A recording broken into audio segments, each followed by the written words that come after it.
Manni mana isinii bitee birrii 250 isinii bitanii 300 ture 50 sultaan namni jedhamu daa'iyaan biyya kana abbaan qabeenyaa nuuf dhiisee ummata duniyaa gubbaa jiru isin jaalatu ka isin gargaare ka mana bal'aa kaarimeetirii 350 ka maangoon keessa jiru ka boqqoolloon keessa jiru ka kushiinaa qabu ka ammoo mana dhakaa ka biyyeen tahinti maayyii isin aansisatu walakkaa magaalaa jechuu karte barakallahu fiikum. Mee du'aayi godha ummata kana. Du'aayin teessan dheertuu miti aadama keessaniyyuu takkatti san itti gannaqa ummata kanatti.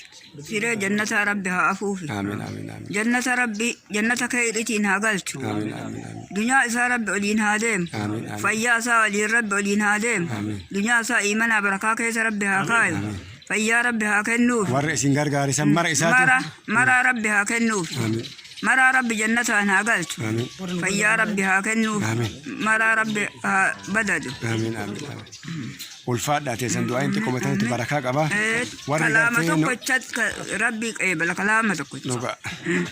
Maarree gartee hawaasa keenya bareedaa jaalatamaa haasawuun dheerateef gartee harreeteef fe'an jedhanii already oddoon gartee jannata duniyaati burtukaana keessa jira maangoo keessa jira boqqolloo keessa jira mana dhakaati kunoo biyya irratti bakka ulamaan asitti agartan kun warra biyyaan deemu gartee arkaana biyya kanaati warri gartee ayyiru kun kulliin gartee mataa biyyaati amaanaan irra jiru gartee qoolaa ofirraa baase koreetti gartee dabarsine koreen wayituma san gadi baate karaa sultaanii mana kana agarsanii jaalatanii harkatti dhaanii horii gartee qicuu fi haa jirra rabbirraa haa jaalatu maqaallee natu geeddaraa fi homa takka rakkoon hin jiru jedhanii nama itti amanu nama jaalannu gammadaa isin jenna anillee kun ammarraa seeqachuu eega gartee amaanaan narraa buute malee achi dura gartee akkana fuula guuree deema kun hattuu jedha kun gartee sheeticha eessa jedha kun birrii walitti qabee sila akkamii ta'edha kun gartee qaataa afuu wal baane amma wayitiin an seeqadhu ga'e alhamdulillah rabbil aalamiin jedha hayyoota keenya warra asitti argamtanii gartee qadiyyaa tanan wajjin gartee geggeessanii maraasima tartiiba gartee horii walirraa fuudhu kan nu gootan